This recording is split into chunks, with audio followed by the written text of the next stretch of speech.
Një flamur i madh i kuq i zjarrt i zbukuruar me një shqiponjë 2 krenare ngrihet mbi sheshin Skënderbej të larë nga dielli që perëndon, ndërsa 10 mijëra shqiptar derdhen në rrugët e Tiranës në përgjigje të thirrjes kombëtare.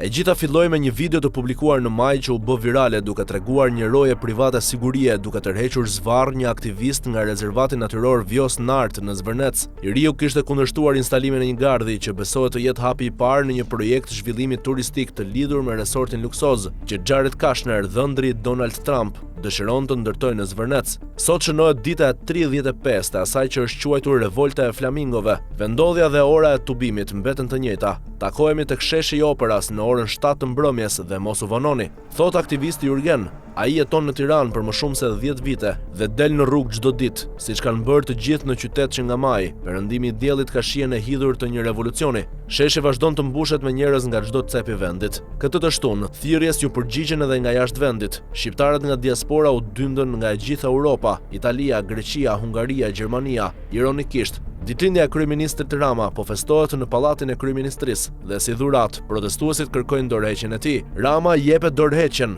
broret turma, si një lum i tërbuar gjaku. Flamujt shtrihen deri ku mund të shoh syri dhe pankartat e protestuesve janë në shqip dhe anglisht, në mënyrë që të gjithë të kuptojnë. Kemi mbijetuar këtu për vite me radhë me minimumin e domosdoshëm që na jep qeveria, thekson Jeta, një nënë e lodhur duke parë të rinj të largohen. Për vite me radhë jam ndjerë vetmuar. Kam parë kaq shumë njerëz të largohen, ndërsa unë ndërroja një Shqipëri të bashkuar plot me të rinj.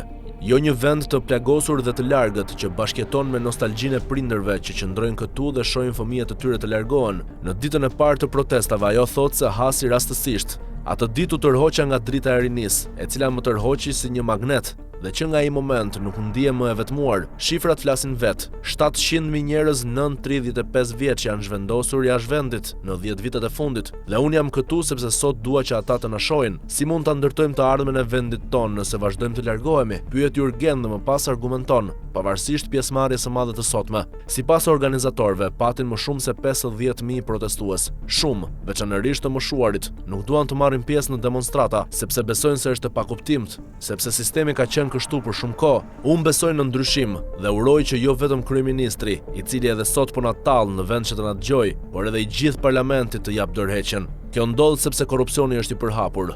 Shitja e aseteve kombëtare te kompanitë e mëdha të huaja inkurajohet fal legjislacionit të artuar për të bërë koncesionet, që aktualisht po hetohen nga SPAK, të errta dhe të vështira për të gjurmuar. Sistemi publik i kujdesit shëndetësor është sigurisht falas, por kohët e pritjes, veçanërisht jashtë qendrave kryesore urbane, mbeten biblike, ndërsa paga mesatare luhatet rreth 700 euro në muaj.